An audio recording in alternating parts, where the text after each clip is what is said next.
Good morning बच्चों। हम पढ़ रहे थे आपके अध्याय 1 पर विविध प्रश्नावली। कल हमने क्वेश्चन नंबर आपका 4 तक पढ़ा था।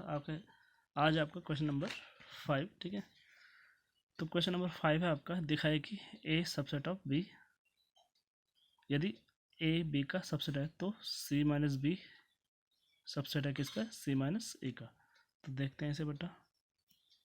तो हमने माना कि अगर एक्स किसको सी माइनस बी को बिलोंग करता है तो इसका मतलब क्या होगा, एक्स सी को बिलोंग करता है पर ए को बिलोंग नहीं करता। ठीक है, दिस इम्प्लाइज एक्स सी को बिलोंग कर रहा है। तो जब एक्स बी को बिलोंग नहीं कर रहा है तो एक्स ए को भी बिलोंग नहीं करेगा, क्योंकि ए क्या है, बी का सबसेट है। तो इससे हमारा क्या मीनिंग निकलेगा कि X belongs to C minus A. तो यहाँ हमारा आया था X belongs to C minus B, और यहाँ से निकल के आया X belongs to C minus A. इसका मतलब जो सी माइनस बी है वो सी माइनस ए का क्या है, आपका सबसेट है। ठीक है, तो हम यही प्रूव करते हैं जब हमें सबसेट प्रूव करना होता है। अगर एक्स ए को बिलोंग कर रहा है और हम प्रूव करके लाएंगे कि एक्स बी को भी बिलोंग कर रहा है तो A is a subset of B. ठीक है, तो हमने भी इसमें यही किया। ठीक है, अब आपका क्वेश्चन नंबर 6। मान लीजिए कि पी ए बराबर पी ई पी पी। ठीक है, पी ए आपका क्या होता है, पावर सेट। ठीक है, घात समुच्चय। तो सिद्ध कीजिए कि ए बराबर बी। तो माना हमने अगर एक्स ए को बिलोंग कर रहा है तो आपका एक्स जो स्मॉल एक्स है वो कैपिटल एक्स को भी बिलोंग कर रहा है, जहाँ आपका एक्स क्या है, कोई समुच्चय है जिसमें आपका एलिमेंट क्या है, आपका एक्स है। ठीक है, इसी प्रकार तो जब एक्स ए को बिलोंग कर रहा है और स्मॉल एक्स कैपिटल एक्स को बिलोंग कर रहा है, इसका मतलब क्या है कि एक्स आपका क्या है, ए का सबसेट है। ठीक है, अब एक्स जब आपका ए का सबसेट होगा तो एक्स पी ए का भी क्या होगा, सबसेट होगा। ठीक है, क्योंकि पी ए आपका क्या होता है, ए के उप समुच्चयों का समुच्चय। ठीक है, तो एक्स क्या है, ए का उप समुच्चय है। ठीक है, तो इसलिए एक्स पी ए का भी एलिमेंट होगा। इसका मतलब क्या है, एक्स पी बी का भी एलिमेंट होगा, क्योंकि हमें दिया गया था पी ए बराबर पी बी। ठीक है, तो जब एक्स पी बी का भी एलिमेंट होगा तो यानी एक्स बी का सबसेट होगा। इसका मतलब जब एक्स बी का सबसेट है तो जो स्मॉल एक्स है वो बी का एलिमेंट होगा, क्योंकि जो स्मॉल एक्स है वो कैपिटल एक्स को बिलोंग कर रहा है। इसका मतलब क्या आएगा आपका, यहाँ से हमने निकाला था कि एक्स बिलोंग्स टू ए, यहाँ आ रहा है एक्स बिलोंग्स टू बी। तो इससे हमारा निकल के आया कि ए सबसेट ऑफ बी। तो जब हम कभी ए बराबर बी प्रूव करना हो तो हम पहले क्या करते हैं, ए सबसेट ऑफ बी और बी सबसेट ऑफ ए ये प्रूव करते हैं। तो इससे हमारा निकल के आता है कि ए बराबर बी। तो हमने ये तो प्रूव कर दिया x A subset of B. अब हमें प्रूव करना है बी सबसेट ऑफ ए। इसी प्रकार हमने वाई लिया, Y belongs to capital B, फिर small Y belongs to capital Y, जहाँ वाई हमारा क्या है, कोई सेट है जिसमें आपका क्या एलिमेंट है, वाई एलिमेंट है। ठीक है, तो इससे आपको क्या निकल के आया कि वाई क्या है, किसका सबसेट है, बी का। ठीक है, अब जब वाई बी का सबसेट है यानी वाई पी बी को बिलोंग करेगा। जब वाई पी बी को बिलोंग कर रहा है तो वाई पी ए को भी बिलोंग करेगा, क्योंकि ये दोनों क्या है, आपके बराबर है। तो इसका मतलब वाई क्या है, ए का सबसेट है। और जब वाई ए का सबसेट है तो जो वाई का एलिमेंट होगा वो ए में भी बिलोंग करेगा, स्मॉल वाई, क्योंकि जो आपका स्मॉल वाई है कैपिटल वाई का क्या है, एक एलिमेंट है। तो this implies B is subset of A. तो समीकरण 1 और 2 से क्या निकल के आया कि ए बराबर बी। ठीक है, और हमें यही प्रूव करना था। ठीक है बच्चों, अब है आपका क्वेश्चन नंबर 7। किसी भी समुच्चयों ए तथा बी के लिए क्या यह सत्य है कि P A union P B बराबर पी ए यूनियन बी? अपने उत्तर का औचित्य बताइए। तो हमने माना कोई सेट है ए बराबर 1 2 बी बराबर 3 4। तो पी ए आपका क्या आएगा, 5 1 2 1 2। ठीक है, पी ए क्या होता है आपका, इसके उप समुच्चयों का समुच्चय। ऐसे पी बी आपका 5 3 4 और 3 4। ठीक है, अब पी ए यूनियन बी आपका क्या आ जाएगा, 5 1 2 3 4, जो भी इसमें एलिमेंट दोनों आ जाएंगे, 1 2 3 4, फिर 1 2 और 3 4। तो ए यूनियन बी कितना आ जाएगा आपका, 1 2 3 4। तो पी ए यूनियन बी कितने एलिमेंट आएंगे इसमें, 2 की पावर एन। पी ए क्या था आपका, क्या फॉर्मूला था उसका, 2 की पावर एन, यानी इसमें 4 है तो कितने आएंगे, 16 एलिमेंट। ठीक है, तो ये आपके इस प्रकार है, 5 1 2 3 4, फिर 1 2 2 3 3 4 1 4 2 4 1 3 1 2 3 2 3 4 1 2 4 1 3 4 और 1 2 3 4। तो टोटल कितने एलिमेंट है, 16।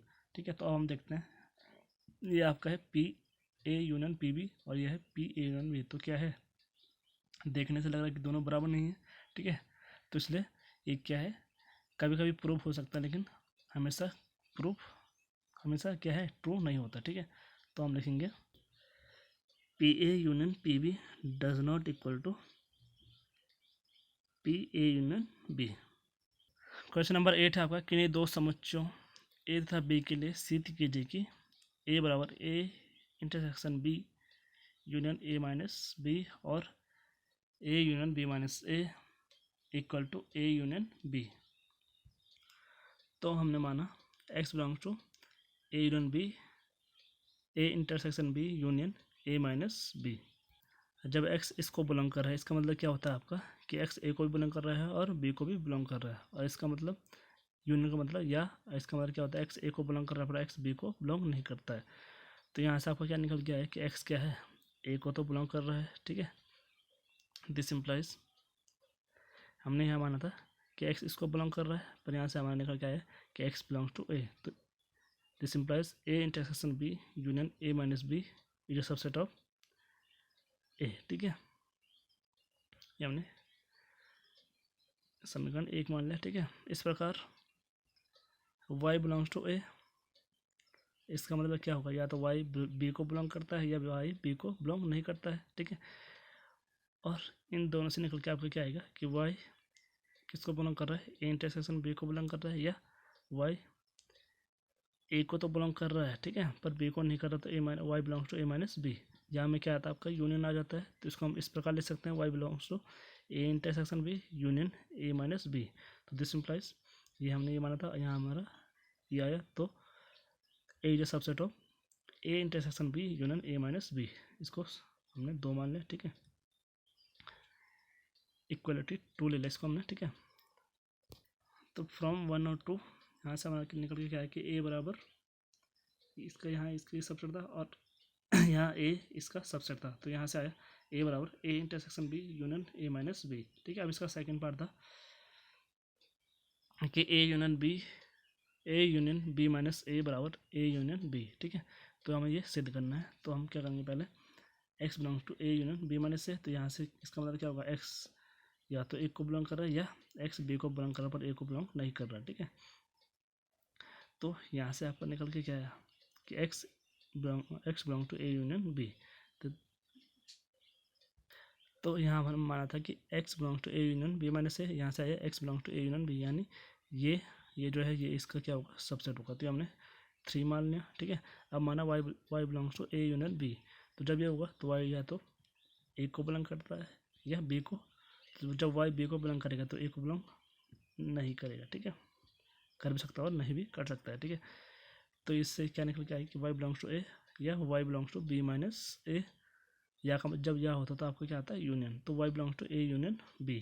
तो this implies a union b is a subset of a union b minus a। इसको 4 माने तो फ्रॉम 3 और 4 से निकल के हमारे क्या है कि a union b minus a equal to a union b। ये हमें प्रूव करना था, ठीक है। तो हमने ये दोनों प्रूव कर लिए हैं, ठीक है। अब आपका क्वेश्चन नंबर 9, समुच्चय के गुणधर्मों का प्रयोग करके सिद्ध कीजिए कि A union A intersection B बराबर ए, और दूसरा है A intersection A union B बराबर ए। तो क्वेश्चन नंबर 9 का फर्स्ट वाला है A union A intersection B बराबर ए। तो इसका हमने लेफ्ट हैंड साइड लिया, तो इसमें आपका क्या यूज होगा, वितरण नियम। तो यहाँ से क्या आ जाएगा ए यूनियन ए और फिर बीच में इंटरसेक्शन, फिर ए यूनियन बी। तो यहाँ से आपका निकल के आया A intersection A union B. तो जब हम इन दोनों में से इंटरसेक्शन लेंगे तो आपको क्या आएगा, ए आएगा, जो कि आपका क्या है right hand side. This implies left hand side equal to right hand side. फिर दिस इम्प्लाइज जो हमने प्रूव करना था A union A intersection B बराबर ए, ये आपका प्रूव हो चुका है, ठीक है। सेकंड वाला है A intersection A union B बराबर ए, ठीक है। तो इसमें भी आपको क्या होगा, वितरण नियम लगेगा, ए इंटरसेक्शन ए बराबर A intersection A union B. तो ए इंटरसेक्शन ए आपका क्या होता है ए, और यहाँ से ए इंटरसेक्शन बी। तो हमने ये भी प्रूव किया था कि ए किसके इक्वल है, ए के इक्वल है, तो यहाँ लिख देंगे ए। तो this implies left hand side equal to right hand side.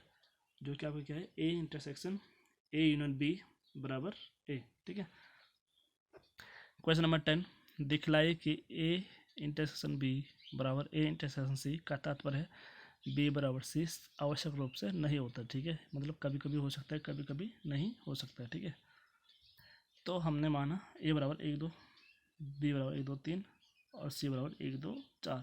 तो ए इंटरसेक्शन भी आया आपका 1 2, ए इंटरसेक्शन सी आया आपका ये भी 1 2, दोनों बराबर आए हैं। ठीक है, this implies A intersection B बराबर ए इंटरसेक्शन सी, जो कि हमें दिया था कि बराबर होगा, लेकिन बी और सी आपके दोनों क्या हैं, अलग अलग हैं, बराबर नहीं है। तो किंतु बी सी के इक्वल नहीं है। ठीक है, तो ये हमेशा नहीं होगा कि बी सी के बराबर होगा। ठीक है, कभी कभी ऐसे भी सेट आ सकता है कि जब बी किसके सी के बराबर ना हो। ठीक है, क्वेश्चन नंबर 11, मान लीजिए कि ए और बी समुच्चय है। यदि किसी समुच्चय एक्स के लिए A intersection X equal to B intersection X equal to 5 तथा ए यूनियन एक्स बराबर बी यूनियन एक्स है, तो सिद्ध कीजिए कि ए बराबर बी।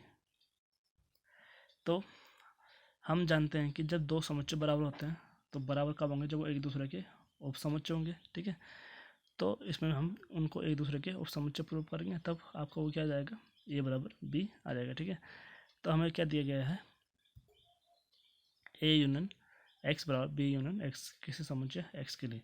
तो दोनों तरफ मैंने ए का इंटरसेक्शन लिया। ठीक है, तो अब क्या हो जाएगा, यहाँ से व्युत्पन्न नियम लगेगा, तो A intersection A union A intersection X. ठीक है, तो यह है आपका A intersection B union A intersection X. तो अब हमें जो ए इंटरसेक्शन एक्स है वो कितना है, 5 है। ठीक है, तो यहाँ से आपका क्या आएगा, ए बराबर ए इंटरसेक्शन बी आएगा। ठीक है, क्योंकि यहाँ क्या होगा, ए यूनियन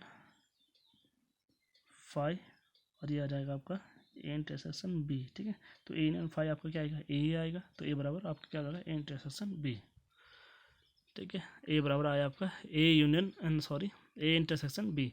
तो जब ये इसके बराबर है, इसका मतलब क्या है, ए क्या है, बी का क्या है, सबसेट होगा।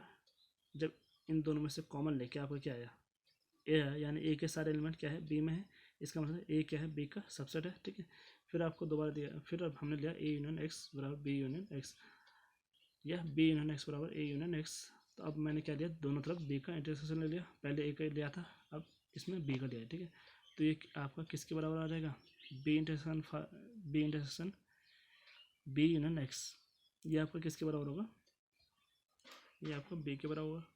ठीक है, और यहाँ से आपका कौन सा व्युत्पन्न नियम लगेगा, तो ये आएगा B intersection A union B intersection X, तो ये आपका 5 के बराबर है। तो यहाँ से यह है आपका बी बराबर बी इंटरसेक्शन ए, फिर जब बी किसके बराबर है, बी इंटरसेक्शन ए के, इसका मतलब बी के सारे अवयव क्या है, ए में है, तो this implies B is a subset of A from 1 और 2, क्या है आपका ए बराबर बी। क्वेश्चन नंबर 12, ऐसे समुच्चय ए बी और सी ज्ञात कीजिए ताकि ए बराबर बी नहीं sorry A intersection B B intersection C तथा ए इंटरसेक्शन सी अरिक्त समुच्चय हों और A intersection B intersection C बराबर क्या हो, 5 हो। यानी इन तीनों को अगर जब हम इंटरसेक्शन करेंगे तो क्या होंगे, रिक्त समुच्चय नहीं होंगे, पर जब तीनों का लेंगे एक साथ तो वो क्या होगा, एक रिक्त समुच्चय होगा। तो देखते हैं, तो हमने ए बराबर लिया है 1 2, बी बराबर 2 3 और सी बराबर 1 3 4। तो ए इंटरसेक्शन बी आपका कितना है, 2 जो कि रिक्त नहीं है, बी इंटरसेक्शन सी आया आपका 3 जो भी क्या है एम्प्टी सेट नहीं है, और ए इंटरसेक्शन सी आपका 1 जो भी क्या है रिक्त समुच्चय नहीं है। अब हम इन तीनों का एक साथ लिया, A intersection B intersection C equal to, पहले इन दोनों का निकालेंगे ए इंटरसेक्शन बी, तो ए इंटरसेक्शन बी आपका कितना आएगा, 2 इंटरसेक्शन 1 3 4, तो ये आपका क्या आ गया 5। ठीक है, तो simplify A intersection B intersection C equal to 5। ठीक है, तो ऐसे भी इसी प्रकार के आपके दूसरे समुच्चय भी ज्ञात कर सकते हैं। ठीक है, जिसमें क्या हो कि अगर हम किन्हीं दो का हम क्या लेंगे इंटरसेक्शन लेंगे वो 5 नहीं होंगे, अगर तीनों का लेंगे वो क्या होगा आपका 5 होगा। ठीक है, अब आगे बढ़ते हैं, क्वेश्चन नंबर 13 है, किसी विद्यालय में 600 विद्यार्थियों के सर्वेक्षण से ज्ञात हुआ कि 150 विद्यार्थी चाय, 225 विद्यार्थी कॉफ़ी तथा 100 विद्यार्थी चाय और कॉफ़ी दोनों पीते हैं। ज्ञात कीजिए कि कितने विद्यार्थी ना तो चाय पीते हैं और ना कॉफ़ी पीते हैं। ठीक है, तो जैसे हमने कौन सी किया था, एक्सरसाइज 1.6 में किया था, उसी प्रकार का ये क्वेश्चन हमारे है। तो हम इसमें उसी सूत्र का यूज करेंगे जो हमने उसमें किया था। तो देखते हैं सर, तो कुल लोग उसमें कितने थे, 600 थे, पर उसमें ऐसे भी लोग हो सकते हैं जो क्या है, ना तो चाय पीते हैं ना ही कॉफ़ी पीते हैं। ठीक है, तो इसका मतलब तो क्या होता है कि कम से कम एक चीज़ पीने वाले लोग, या तो कॉफ़ी पीने वाले लोग या तो चाय पीने वाले लोग। तो हमने क्या माना सी तथा टी क्रमशः कॉफ़ी तथा चाय पीने वाले विद्यार्थियों को प्रदर्शित करता है। तो एन टी बराबर टी वाले कितने थे, 150, कॉफ़ी पीने वाले थे 225 और दोनों पीने वाले थे आपके 100। ठीक है, तो अब हम निकालेंगे एन सी यूनियन टी बराबर N C plus N T minus N C intersection T. ये आपको फॉर्मूला था, तो इसी का प्रयोग हम इसमें करेंगे। तो अब मान रखते हैं 225 धन 150 माइनस 100 बराबर ये कितना हो जाएगा, 375 माइनस 100 275। तो कम से कम एक पेय पदार्थ पीने वाले विद्यार्थी कितने हैं, यानी कॉफ़ी या टी पीने वाले, उन दोनों में से कोई एक पीने वाले विद्यार्थी टोटल कितने हैं, 275। तो अब हमें दिया है कि कुल विद्यार्थियों की संख्या कितनी है, 600, यानी ये क्या है, एन यू लेते हैं इसको। तो एन यू बराबर 600। हमें ज्ञात करना है कि विद्यार्थियों की संख्या जो ना तो चाय पीते हैं और ना कॉफ़ी पीते हैं, यानी हमें निकालना है एन सी कॉम्प्लीमेंट मानी जो यू में है पर सी में नहीं है। ठीक है,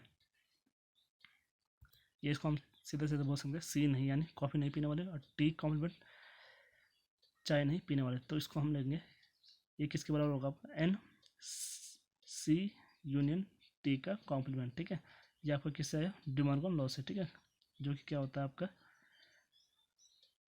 सी यूनियन टी किसके बराबर होगा, C complement intersection T complement. ठीक है, तो हमने यहाँ रखा, तो यहाँ से इसको किससे क्या कर देंगे, ये कैसा आता था आपका यू में से जो इसका सेट होगा, यानी सी यूनियन टी, उसको हम घटा देते हैं। तो यानी क्या होगा, ये N U minus N C union T. तो एन यू आपका कितना है 600 और एन सी यूनियन टी है 275। तो दोनों को घटा के आया आपका 325।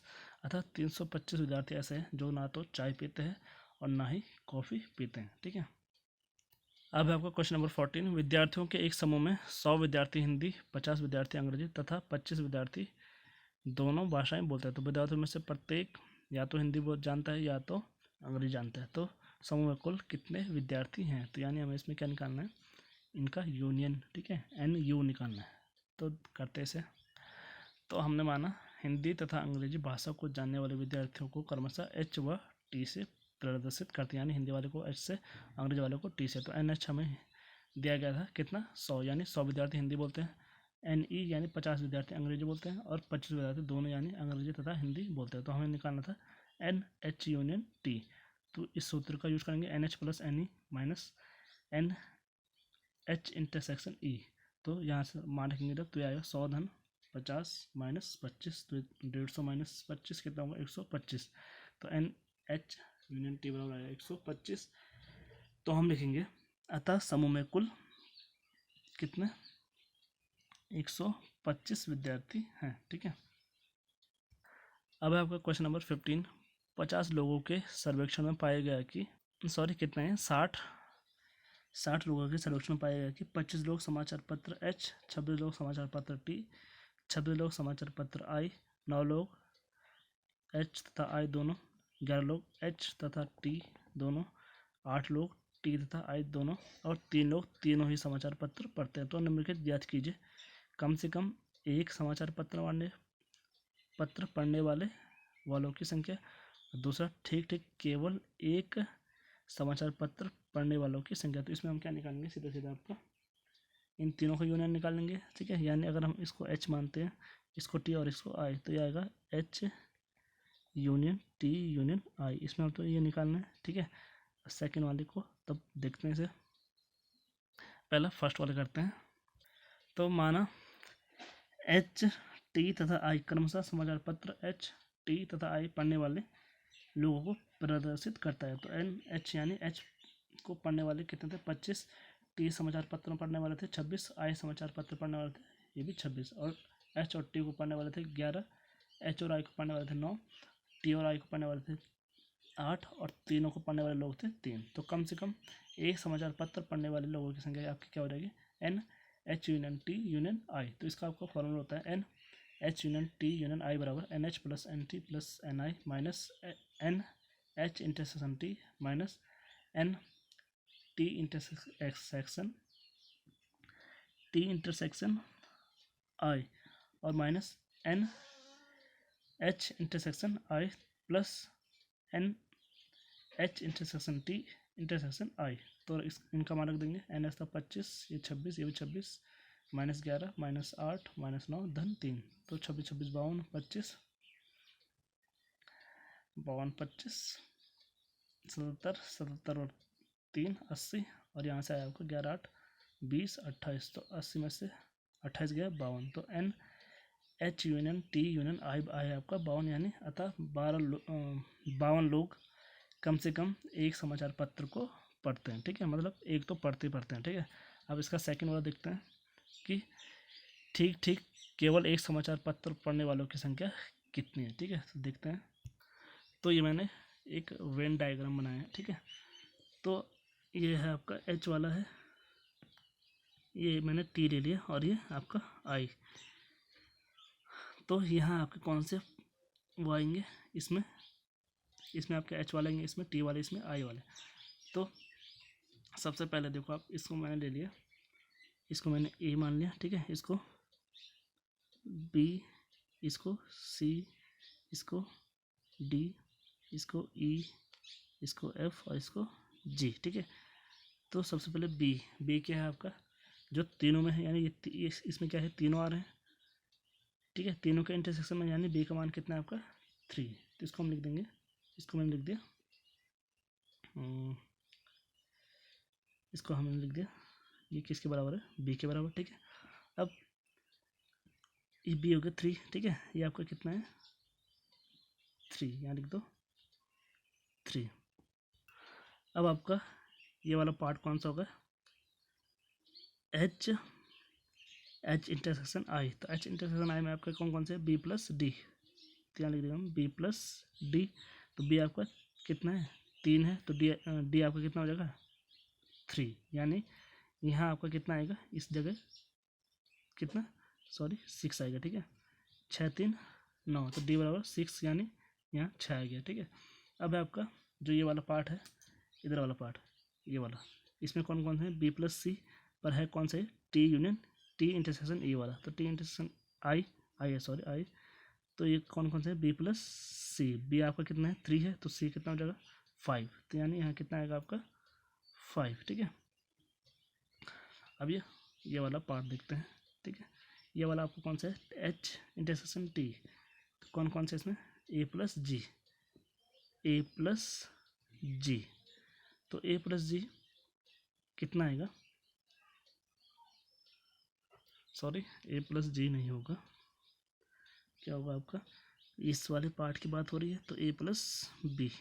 बी आपका कितना था 3 था, तो ए आ जाएगा आपका 8। ठीक है, 8 3 11। ठीक है, तो अब एन एच आपका कितना था 25, यानी जो ये लोग हैं ये भी एच वाले पढ़ते हैं, तो ये कितना 8 3 11 6 17, तो कितना बचा 8। तो यहाँ कितना आ जाएगा 8।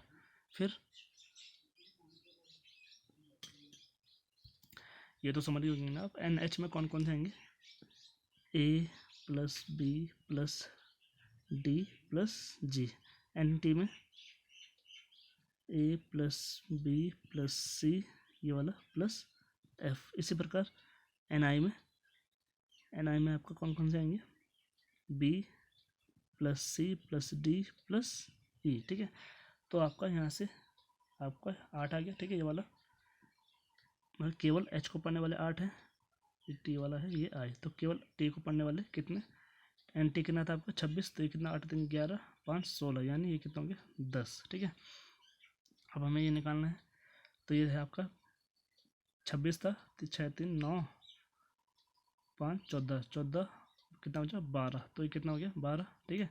तब ठीक केवल एक समाचार पत्र पढ़ने वाले लोगों की संख्या, तो इसको हम लिख सकते हैं कौन कौन सा,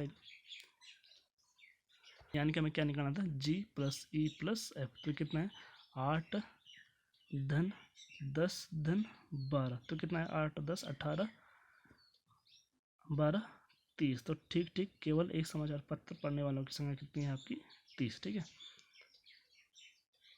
अब आपका क्वेश्चन नंबर 16, एक सर्वेक्षण में पाया गया कि 21 लोग उत्पाद ए, 26 लोग उत्पाद बी, 29 लोग उत्पाद सी पसंद करते हैं। यदि 14 लोग उत्पाद सी तथा ए तथा बी, 12 लोग उत्पाद सी तथा ए, 14 लोग उत्पाद सी तथा बी तथा सी और 8 लोग तीनों ही उत्पाद को पसंद करते हैं, तो ज्ञात कीजिए कितने लोग केवल उत्पाद सी को पसंद करते हैं, ठीक है।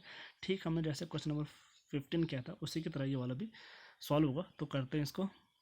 तो क्या है, माना ए बी तथा सी उत्पाद ए बी तथा सी को क्रमशः पसंद करने वाले व्यक्तियों को प्रदर्शित करता है। तो एन ए कितना था, उत्पाद ए को पसंद करने वाले 21, उत्पाद बी को 26, उत्पाद सी को पसंद करने वाले 29, उत्पाद ए तथा बी को 14, उत्पाद बी तथा सी को पसंद करने वाले 14, उत्पाद ए तथा सी को पसंद करने वाले 12 और तीनों उत्पादों को पसंद करने वाले कितने 8। तो जैसे हमने ऊपर वाला किया था उसी प्रकार इसको भी करते हैं। ये हमने ए ले लिया, ठीक है, ए, ये बी, ये सी, ठीक है। तो हमें इसमें किसका मान निकालना है, एफ का मान निकालना है, यानी केवल उत्पाद, सॉरी अभी मैंने इसको डिफाइन नहीं किया, ये हो गया, ये आपका बी वाला हो गया और ये सी वाला। तो हमें किसका मान निकालना है, ए का मान निकालना है। तो देखते हैं से आपका एन ए यहाँ किसके बराबर होगा, एन ए, ठीक है। देखो जैसे ऊपर लिखा था हमने, किसके बराबर होगा, A plus B plus D plus G, ठीक है। फिर बी आपका किसके बराबर होगा, A plus B plus C, A plus B plus C plus F, C वाला B plus D plus C plus E, ठीक है। इस प्रकार एन ए इंटरसेक्शन बी, यानी ये वाला ए प्लस बी के बराबर होगा। फिर N B intersection C, B intersection C, B plus C, N A intersection C, A intersection C, यानी ये वाला बी प्लस डी, और एन तीनों का A intersection B intersection C, ये किसके बराबर है, बी के बराबर है। अब बी का मान हमें पता है कितना है 8, ठीक है, तो यहाँ लिख देंगे हम ये कितना है 8, ठीक है। फिर ये 8 आ गया, तो ए प्लस बी आपका क्या था, इसको डिनोट कर रहा था एन ए इंटरसेक्शन बी को, एन ए इंटरसेक्शन बी आपका कितना है 14, तो ए आपका कितना आ जाएगा 6, ठीक है। उसी प्रकार बी प्लस डी कौन सा है, एन ए इंटरसेक्शन सी कितना है, ये आपका है 12, ठीक है। तो अगर ये 8 है तो ये कितना हो जाएगा 4, ठीक है। अब बी प्लस सी यानी कौन सा है, एन बी इंटरसेक्शन सी, ये कितना था आपका 14, अगर ये 8 है तो ये कितना हो गया 6, 8 6 14।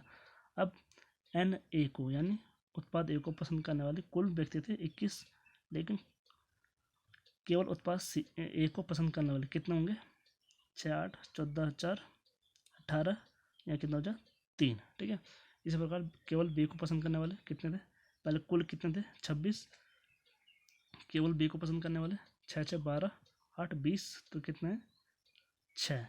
अब केवल सी को पसंद करने वाले कितने, पहले कुल कितने थे 29, तो 8 6 14 4 18 और ये कितना गया आपका 11।